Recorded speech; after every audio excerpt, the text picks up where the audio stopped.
Do të mbetemi sërish në Kosovë tek e njëjta çështje, do të shkojmë në këto momente në një lidhje të drejtë për drejtë me gazetaren ton Blerta Dalloshi Berisha.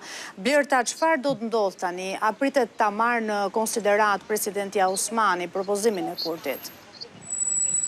Po me njëherë pas mbledhjes së Këshillit, lëvizjave të vendosje është paraparë që të dërgoj emrin te presidenti Vjotës Osmani. Ajo ka afat deri nesër që të mandatoj Glauku Njufsën si kandidat për kryeministër dhe pastaj ai të ketë 15 ditë afat për formimin e qeverisë ose do të shpall direkt zgjedhje të jashtëzakonshme. Mbetet në diskrecionin e saj nëse do të kërkojë dëshmi 61 nënshkrime ose jo, për të garantuar që mund të formojë qeverinë Glauku Njufsa.